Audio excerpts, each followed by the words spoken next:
प्यारे बंधुओं, आप सभी का हमारे यूट्यूब चैनल मधुशाला तथागत बाय रविंद्र चौहान संपूर्ण हिंदी साहित्य शिक्षण केंद्र में स्वागत अभिनंदन है। आप सभी विद्यार्थियों से मैं अनुरोध करता हूं कि आप सभी हमारे चैनल को लाइक, सब्सक्राइब, शेयर जरूर कर दें ताकि अगली वीडियो भी आपको मिल सके। आप सभी विद्यार्थियों के लिए मैं हिंदी साहित्य का इतिहास में हिंदी साहित्य लेखन परंपरा चला रहा हूँ। लेखन परंपरा में लगभग सभी जो आते हैं, जिनसे प्रश्न बनता है, उनको हमने बता दिया है। अब मैं हिंदी साहित्य का इतिहास शुरू करने जा रहा हूँ। लेकिन उससे पहले एक चीज़ और बता देना हमने ज़रूरी समझा कि जब भी हम साहित्य का इतिहास शुरू करेंगे, तो उसमें जो हिंदी के साहित्य का इतिहास लिखा गया जहाँ से, वो लगभग अपभ्रंश काल से ही लिखा गया। तो अपभ्रंश काल की में कुछ रचनाएँ ऐसी हैं जो अपभ्रंश से प्रभावित रही हैं तथा कुछ रचनाएँ ऐसी हैं जो अपभ्रंश से मुक्त रचनाएँ हैं। तो आइए इनके बारे में जान लेते हैं, क्योंकि जब पढ़ेंगे तो वहाँ कन्फ्यूज़न होता जाएगा। इसलिए अपभ्रंश प्रभावित तथा अपभ्रंश मुक्त रचनाओं के बारे में आइए हम आपको बता दें कौन-कौन सी रचनाएँ हैं जिनको आपको चाहे हजारी प्रसाद द्विवेदी जी पढ़ेंगे, चाहे रामचंद्र शुक्ल पढ़ेंगे, चाहे आपके डॉक्टर बच्चन सिंह, सब जगह कहीं न कहीं इससे पाला पड़ेगा। तो अपभ्रंश प्रभावित तथा अपभ्रंश मुक्त रचनाएँ ही आज के हमने प्रसंग में लिया है। आज के प्रसंग में हम आपको ऐसी रचनाएँ जो हिंदी साहित्य के इतिहास लेखन में उसकी नींव डालने में सबसे बड़ी भूमिका निभाती हैं। तो इन प्रमुख रचनाएँ तो बहुत हैं, विराट हैं, विशाल हैं, लेकिन कुछ रचनाएँ हैं जिनसे प्रश्न बनता है, बहुत ज़बरदस्त बनता है, तो इनके बारे में जान लीजिए। तो आइए दोस्तों जानते हैं अपभ्रंश प्रभावित तथा अपभ्रंश मुक्त रचनाएं हमने लिख दिया है यहाँ। ठीक। तो हिंदी साहित्य इतिहास जब लेखन हुआ था उसमें सभी राइटरों को यह समस्या आई थी कौन कौन सी रचनाएं जो हैं जिन पर अपभ्रंश का प्रभाव है, जिसमें कुछ ऐसी रचनाएं जिसमें अपभ्रंश का प्रभाव नहीं है। तो आइए दोनों के बारे में जान लेते हैं। इस तरह से पूछता भी है प्रश्न कि अपभ्रंश प्रभावित कौन सी रचना, अपभ्रंश मुक्त रचना कौन सी है। तो आइए पहले अपभ्रंश प्रभावित अपभ्रंश अपभ्रंश प्रभावित रचना, ठीक है, अपभ्रंश प्रभावित रचनाएं।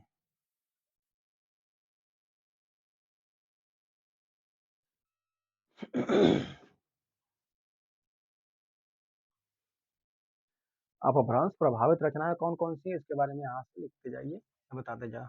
अपभ्रंश प्रभावित रचना में जितनी सिद्ध साहित्य है, सिद्ध साहित्य जब हम पढ़ाएंगे आपको, उसमें सिद्ध साहित्य जितने हैं, सिद्ध साहित्य से अर्थात जो ये सिद्ध साहित्य भी बौद्ध धर्म का ही एक अंग है। बौद्ध धर्म में जब दो फांट हो गया, हीनयान और महायान, दो भाग आ गया, तो हीनयान ने अपने बुद्ध के जो पूर्व विचार थे, जितने भी नियम थे, उन्हीं नियमों को लेकर चलना उचित समझा, जिसमें कोई बदलाव नहीं किया, तो वह हीनयान में हो गया।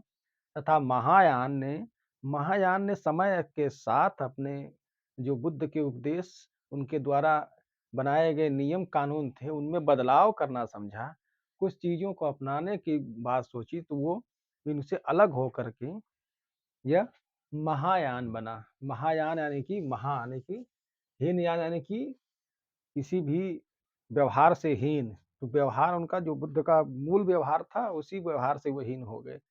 और महायान ने बड़ी नई चीज़ों को भी स्वीकार करना किया और नए नियम भी बनाए, तो वो महायान बना। तो महायान से ही वज्रयान, वज्रयान की ही एक शाखा बनी। वज्रयान से ही यह सिद्ध साहित्य निकला। शून्यवाद या सिद्ध इसी में आता है सब, जो कड़ाद आदि, वो नागार्जुन आदि यही सब आते हैं। तो सिद्ध साहित्य में वज्रयान के महायान के वज्रयान शाखा से, तो यह सिद्ध साहित्य क्या है, यह अपभ्रंश प्रभावित रचना। ठीक है, यह आप जितने सिद्ध साहित्य मिलेंगे, सिद्धों के जितने साहित्य मिलेंगे आपको, सरपा कनपा आदि जितने भी मिलेंगे, सबकी रचनाएं जो 84 सिद्ध हुए सबकी रचनाएँ, उनमें कुछ हैं जिनकी रचनाएँ अपभ्रंश मुक्त भी रचनाएँ हैं, लेकिन जितना लगभग अ, अधिकांश कहेंगे, अधिकांश रचनाएँ जो सिद्ध साहित्य जितनी रचनाएँ हैं सभी वो ये भ्रम से प्रभावित रचनाएँ हैं, क्योंकि सिद्ध काल ही अपभ्रंश काल में रहा है। हमने बता दिया है, जो पहली वीडियो आप देखेंगे तो उसमें हमने बताया है कि अ, ये पाली के बाद जो प्राकृत काल आया, प्राकृत से अपभ्रंश काल आया। तो अपभ्रंश काल आपका लगभग प्राकृत के बाद की स्थिति 500 ईडी या 500 ईस्वी के बाद की स्थिति जो शुरू हो जाती है, तो 500 से 1000 ईस्वी तक ये पूरा काल लगभग 5-5 सौ काल में लगभग उन्होंने बाँटा है। ये 500 काल तक लगभग ये यही काल अपभ्रंश काल कहा गया। इसके पहले का काल प्राकृत काल, उसके पहले काल को पाली काल, उसके पहले काल को संस्कृत काल, या और पहले जाएँगे तो हमने आपको बताया छंदस या छांदस कालीन का था, जो वैदिक कालीन या वैदिक भाषा के रूप में कहा गया, या छंदों में जो थी छंदोबद्ध भाषा थी उससे थी। तो 500 ईस्वी के बाद की स्थिति जो अपभ्रंश यानी कि भाषा ने जो प्राकृत की भाषा थी, जो मूल थी जिसमें जो शास्त्रीयता लिए हुई थी, उसने इतना सारगर्भित शास्त्रीयता ले लिया कि उस भाषा का विनाश होना शुरू हो गया। इस कारण ये था कि भाषा जब लोक तक रहती है, जन-जन तक रहती है, तो वो जीवित रहती है। अगर वह विद्वानों की भाषा बन जाए, कुछ ही पंडितों की भाषा बन जाए, तो वो उसका उसका विनाश हो जाता है। इसी तरह से प्राकृत का विनाश हुआ, तो जो जन की भाषा, आम व्यक्ति की भाषा, गरीब, मजदूर, रोड पर चल रहा सोने वाला, रहने वाला, राजा, रंग सभी समझते, सभी बोलते थे, सभी कुछ न कुछ लिख सकते थे, समझ सकते थे। उसको उन्होंने यानी कि आम जनता ने अपना लिया, अर्थात जो पहले से प्राकृत भाषा चली आ रही थी, इतनी कठिन हो गई समझना, बुझना, तो वह साहित्यिक भाषा या शास्त्रीय भाषा या पंडितों की भाषा बन गई।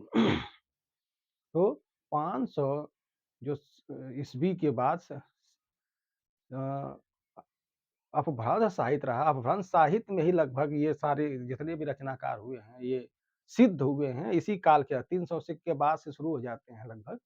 तो इसी काल तक पूरे अपभ्रंश काल में लगभग आते-आते इसका जब अपभ्रंश का भी लोप होने लगता है, वहाँ तक सिद्ध साहित्य मिलता जाता है। तो सारे सिद्ध लगभग इसी के बीच में हुए हैं। सिद्धों के बारे में विस्तार से मैं रामचंद्र शुक्ल, हजारी प्रसाद द्विवेदी आदि की जो रचनाएँ हम पढ़ेंगे, इतिहास पढ़ेंगे, उस इतिहास में मैं विस्तार से आपको बताऊँगा। तो सिद्ध साहित्य, जितने सिद्ध साहित्य हैं, अधिकांश सिद्ध साहित्य लगभग सभी सिद्ध साहित्य सभी ये कहाँ अपभ्रंश से प्रभावित रचनाएँ हैं। उसके बाद एक जैन साहित्य है, ठीक है? श्रावकाचार, श्रावकाचार इसके बारे में विस्तार से मैं पढ़ाऊँगा। तो यह श्रावकाचार, ये श्रावक हुआ करते थे, भक्त लोग हुआ करते थे, ठीक है?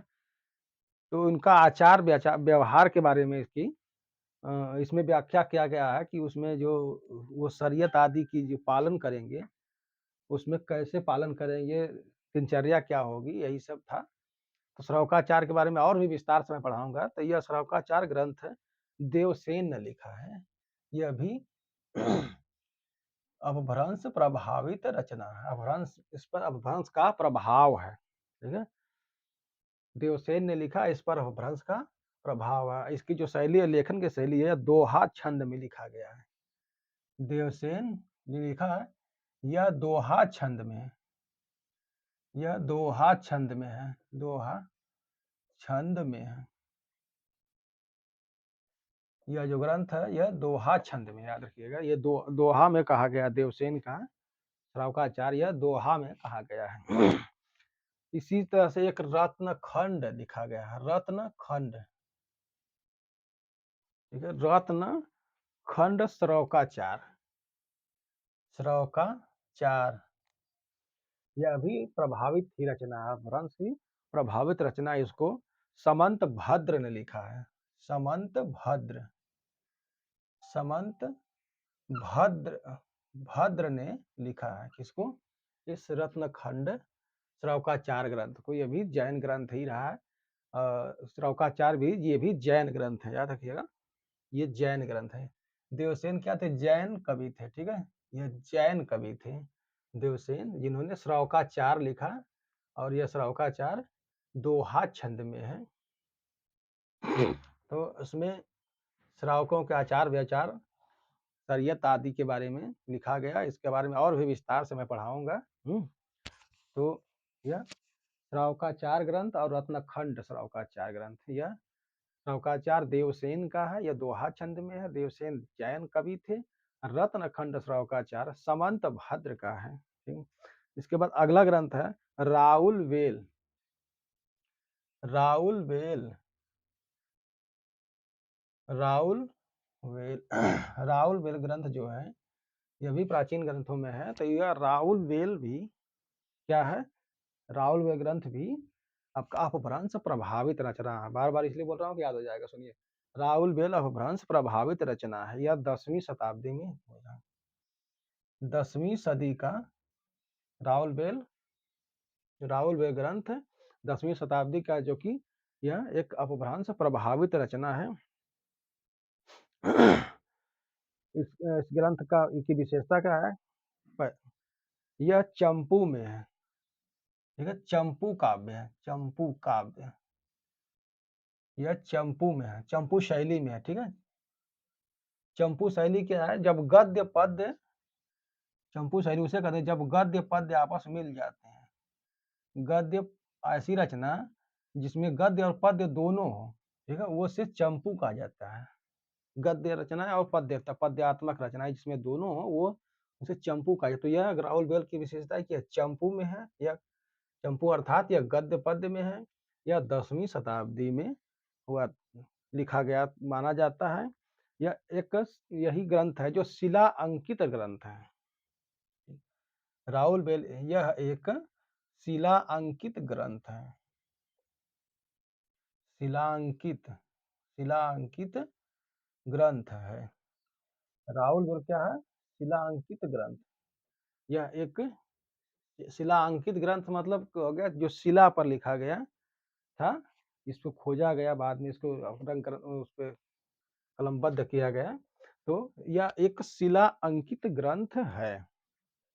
याद रखिए, राउल बेल क्या है? एक शिलाओं पर लिखा हुआ शिला अंकित ग्रंथ है। इसकी एक विशेषता और है, इसकी विशेषता लंबी है। इतना लिख लीजिए, थोड़ा पिटा करके ऊपर से विस्तार से इसके बारे में बता देते हैं। नीचे छूट जाएगा, थोड़ा ऊपर नीचे हो जाएगा। यह एक राउल बेल, ये हमने लिख दिया ऊपर। राउल बेल क्या है? एक चंपू काव्य, चंपू काव्य अर्थात जो गद्य और पद्य दोनों में हो, ठीक है, गद्य प्लस पद्य दोनों में हो, उसे चंपू कहा जाता है। तो चंपू काव्य है ये राउल वेल। यह 10वीं शताब्दी में लिखा, नहीं कि 900 ईस्वी के बाद अंतिम समय में। यह एक शिला अंकित ग्रंथ है। राउल वेल क्या है? शिला अंकित ग्रंथ है। इसकी विशेषता है, पिछली बार पूछा भी था, इसमें कलचुरी राजवंश की 7 नायिकाओं का 7 बोलियों मिश्रित राजस्थानी भाषा में वर्णन इसमें है। 7 बोलियों का मिश्रण है इसमें। 7 बोलियां हैं जो राजस्थानी भाषा में है। राजस्थानी भाषा के 7 बोलियों का मिश्रण है इसमें। तो यह इसमें लिख लीजिए, इसमें यह कलचुरी राजवंश की 7 नायिकाओं का इसमें है, ठीक है। इसमें किस वंश का है? कलचुरी राजवंश, कलचुरी राजवंश कलचुरी राजवंश की, इसमें चलिए इस ग्रंथ में चाहे इसमें कलचुरी राजवंश की 7 नायिकाएं, 7, याद रखिए 7, 7 नायिकाओं का, 7 नायिकाओं, ठीक है, कलचुरी राजवंश की 7 नायिकाओं नायिकाओं के की 7 बोलियों मिश्रित, नायिकाओं की 7 बोलियां, की 7 बोलियों, 7 बोलियों मिश्रित, 7 बोलियों मिश्रित नायिकाओं की 7, 7 नायिकाओं की 7, उल्टा हो जा रहा, 7 बोलियों मिश्रित, 7 बोलियों मिश्रित हुँ, मिश्रित राजस्थानी भाषा में, ठीक है? राजस्थानी, तो 7 बोलियाँ हैं जो उसी के आस-पास की हैं, राजस्थान आदि की हैं। तो उसमें कुल मिलाकर के जो 7 बोलियाँ हैं, उन्हीं को मिश्रण में राजस्थानी भाषा में है। तो याद रखिए, यह प्रश्न बहुत ही भाषा में है। यह बहुत ही इम्पोर्टेंट प्रश्न है, ये का बार-बार पूछता है। कोई भी एग्ज़ाम हो, ये बार-बार टीजीटी, पीजीटी, नेट, जेआरएफ किसी भी एग्ज़ाम में बार-बार पूछता है, याद रखिएगा। तो यह ग्रंथ यानी राउलबेल चंपू काव्य में, चंपू यानी कि गद्य पद्य मिश्रित काव्य होता है। 10वीं शताब्दी, यह एक शिलांकित कृति है। इसमें कलचुरी राजवंश की 7 नायिकाओं के 7 बोलियों मिश्रित राजस्थानी भाषा में वर्णन है। वर्णन वर्णन है, वर्णन है, ठीक है? वर्णन है, क्योंकि इसमें हमने लिख दिया, इसमें कलचुरी राजवंश की 7 नायिकाओं की 7 बोलियों मिश्रित राजस्थानी भाषा में वर्णन है। ठीक? इसकी विशेषता है कि हिंदी में नख सिख सौंदर्य पद्धति का सर्वप्रथम प्रयोग इसी ग्रंथ में हुआ था। हिंदी में नख सिख, आगे लिखिए कि हिंदी में नख सिख, हिंदी में नख सिख, अर्थात जब श्रृंगार का वर्णन किया जाता है तो उसमें नख सिख यानी कि शिखा, नख आदि जितने हैं, नख सिख अर्थात जितनी खूबसूरत औरतें हैं उनके बारे में जो कभी लोग पाँव से सर तक वर्णन करते थे, वही नख सिख वर्णन, खूबसूरती के बारे में बखान करते थे। तो हिंदी में नख सिख नख सिख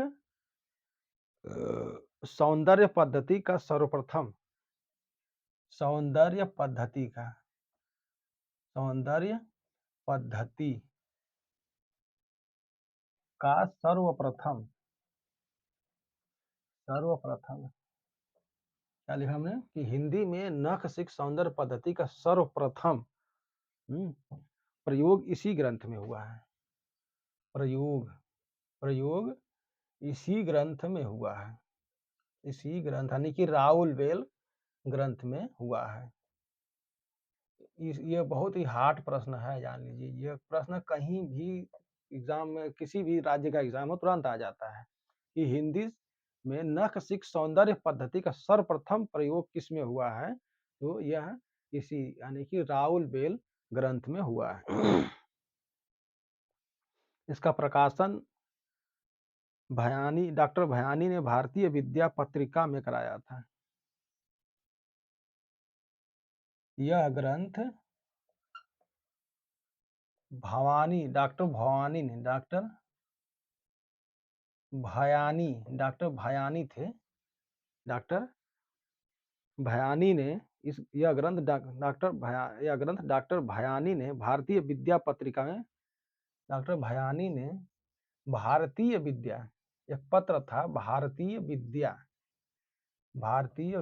पत्र, विद्या पत्र, ठीक है? यह ग्रंथ डॉक्टर भयानी है ये, ठीक है? याद रखें, डॉक्टर भयानी ने भारतीय विद्या पत्र में प्रकाशित करवाया था, याद रखिएगा। प्रकाशन इसका जो कहाँ हुआ था, यहीं पे हुआ था, प्रकाशित कराया था। यानी कि जो यह ग्रंथ राउलवेल ग्रंथ है, यह डॉक्टर भयानी ने भारतीय विद्या पत्र नामक एक पत्र था जिसमें इसका प्रकाशन करवाया था। इसमें राउलवेल का अर्थ राजकुल का विलास है। राउलवेल का अर्थ क्या है? ठीक है? राउलवेल का अर्थ, राउलवेल राउलवेल का अर्थ जान लीजिए। जो राउलवेल है इसका अर्थ है राज राज राजमहल का या राजकुल का विलास। अर्थ है राजकुल का विलास। राजकुल में मजा लेने वाले थे, हरम वरम, उसी के बारे में लगभग ये है कि राजकुल में जो राजा महाराजा आदि जो अय्याशी करते थे ज्यादा से ज्यादातर, और कवियों द्वारा उन्हें देवता दिखाया जाता था, उन्हें दिखाया जाता था ये स्वर्ग से आए हैं तो नरक से आए हैं, तमाम तरह के, तो वो सब किया गया उस समय। तो राउल वेल का अर्थ है राजकुल का विलास। तो राजकुल में जो राजा आदि थे उस समय, उनके लड़के आदि थे, सब जो मजा लिया करते थे, विलास किया करते थे, आनंद लिया करते थे, तो वही उसी पर यह लिखा गया है। तो राउल वेल का अर्थ होता है राजकुल का विलास, याद रखिएगा। राउल वेल का अर्थ राजकुल का विलास। इसके बारे में आगे हम इसमें है क्या, कहानी क्या है, जब हम इसके बारे में जब पढ़ाएंगे तो याद रखिएगा, विस्तार से पढ़ाएंगे। अभी इसकी विशेषताओं के बारे में बताएं, जो प्रश्न बनता है। तो राउल वेल का अर्थ होता है राजकुल का विलास। राजकुल का विलास, याद रखिएगा। आगे आइए, बढ़ते हैं। हमने बताया कि राउल वेल का अर्थ होता है राजकुल का विलास, अर्थात इसका अर्थ लिख लीजिए, यही लिख दे रहा हूं। अर्थ राजकुल का, राजकुल, राजकुल में, कुल यानी परिवार में, राजाओं के परिवार में जो विलास उलास हुआ करते थे। विलास का मतलब होता है यासी, साफ साफ है। राजकुल का विलास, जो मजा लेने की प्रक्रिया थी महिलाओं के साथ खास तौर से, तो वही 7 नायिकाएं हैं जिनके साथ मजा ले रहे थे लोग। तो राजकुल का विलास, राउल वेल का अर्थ होता है राजकुल का विलास। यह ग्रंथ मालवा, एमपी, मालवा में, मध्य प्रदेश में मालवा है, मालवा जिला, मालवा जो प्रांत है उसमें धार जिला में, एक धार जिला है, वहां से प्राप्त हुआ है। ठीक है, तो यह ग्रंथ मध्य प्रदेश यानी एमपी शॉर्ट में लिख देना, ठीक है, मध्य प्रदेश का मालवा क्षेत्र है। मालवा, मध्य प्रदेश, मालवा क्षेत्र के धार जिला से, ठीक है, धार जिला, यह जिला है मध्य प्रदेश का, भारत का एक राज्य मध्य प्रदेश और उसका जिला है धार जिला। तो यह धार जिला से ही प्राप्त हुआ है, जिला से प्राप्त हुआ है।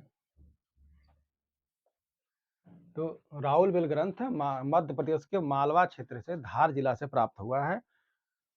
यह वर्तमान में Prince of Wales museum Mumbai में रखा गया है। यह कहाँ रखा गया है? यह वर्तमान में एक म्यूजियम है बम्बई में, Prince of Wales, Prince of Wales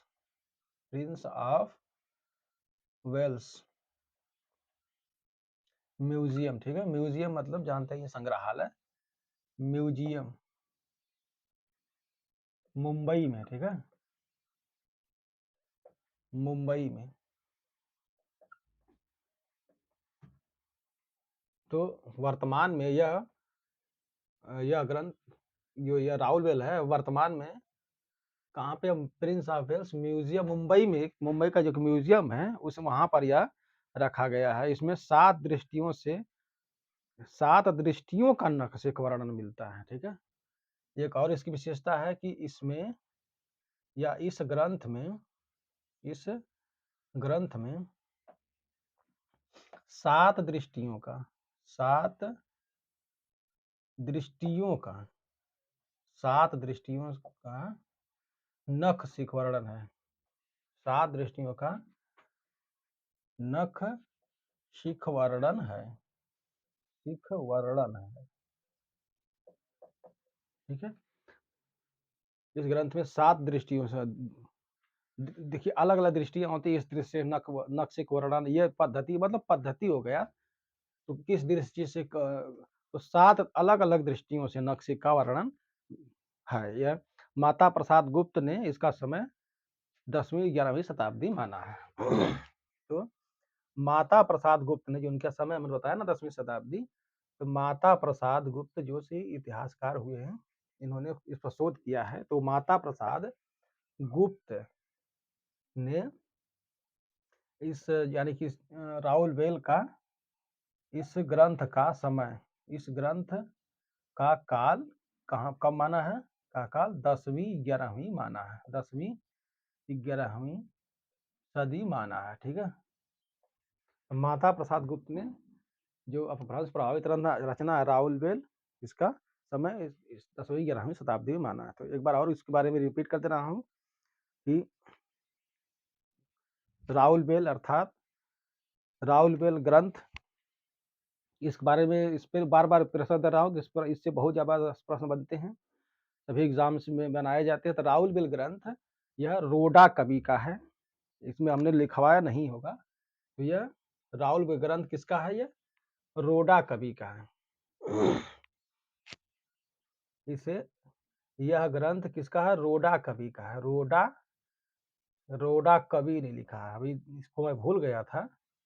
यह रोडा कवि ने लिखा था। इसको भी लिख लीजिए कि राउलवेल ग्रंथ के रचयिता कौन है? रोडा कवि।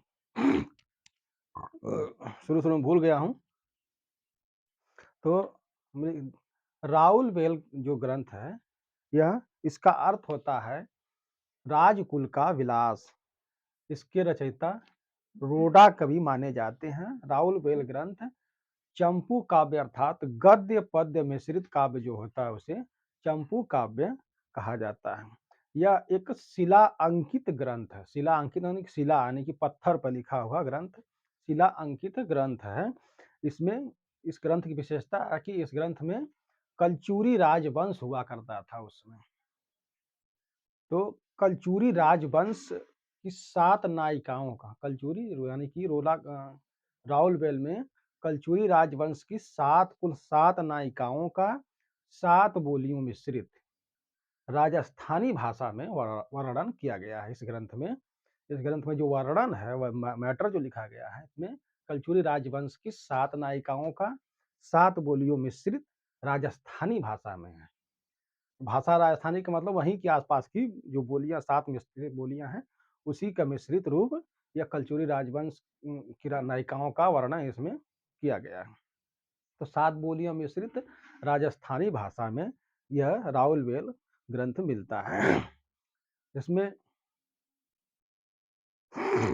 इस ग्रंथ में की विशेषता है कि यह ग्रंथ हिंदी साहित्य में जो हिंदी साहित्य मिलता है ग्रंथ में नखशिक सौंदर्य पद्धति का जो प्रयोग किया गया वह सर्वप्रथम इसी ग्रंथ में हुआ है। हिंदी साहित्य में जो नखशिक पद्धति यानी कि नक्श यानी कि सुंदर नायिकाओं का जो वर्णन उनके बारे में खूबसूरती का जो वर्णन किया गया है वह जो पद्धति है उस पद्धति का सबसे पहले प्रयोग इसी राउलवेल ग्रंथ में किया गया था। हिंदी में नखशिक सौंदर्य पद्धति का सर्वप्रथम प्रयोग इसी ग्रंथ में अर्थात राउलवेल ग्रंथ में किया गया है। यह ग्रंथ राउलवेल ग्रंथ इसका प्रकाशन डॉक्टर भयानी ने भारतीय विद्या नामक पत्रिका थी भारतीय विद्या पत्रिका से इस ग्रंथ का अर्थात यानी कि राउलवेल ग्रंथ का जिसके कवि रोडा कवि हुए तो डॉक्टर भयानी ने इसका प्रकाशन आपके भारतीय विद्या पत्रिका में कराया था। इस ग्रंथ में का हमने बता दिया कि इस ग्रंथ का अर्थ होता है राजकुल का विलास। यह ग्रंथ मालवा के एमपी धार जिला है। एमपी मध्य प्रदेश में एक मालवा क्षेत्र है जहाँ धार जिला है वहीं से यह ग्रंथ प्राप्त हुआ। यह ग्रंथ मुंबई के प्रिंस ऑफ वेल्स नामक म्यूजियम में रखा गया है। इसमें 7 नायिकाओं का जो वर्णन है 7 अलग अलग दृष्टियों से वर्णन किया गया है। इसमें माता प्रसाद गुप्त ने इसका समय 10वां 11वां सती शताब्दी इन्होंने माना माता प्रसाद गुप्त ने। तो दोस्तों ये थी राउलवेल ग्रंथ था जिसके हमने विस्तार से वर्णन किया। अब भ्रंश प्रभावित तथा अपभ्रंश मुक्त रचना की प्रकरण में मैं देख रहा हूँ कि ये वीडियो लंबी हो रही है इसलिए इसको मैं लगभग विषय तो इतना है 3 पार्ट में आएगा। तो भाग 1 के रूप में इसे मैं प्रसारित कर रहा हूँ आप लोगों के यहाँ पहुँचा रहा हूँ। और इसमें जो आगे और रचनाएं हैं जो अपभ्रंश प्रभावित या अपभ्रंश मुक्त रचनाएं उसको हम पार्ट 2 में व्यवस्थित रूप से आपको बताएंगे। दोस्तों पार्ट 2 में मिलते हैं तब तक के लिए नमस्कार।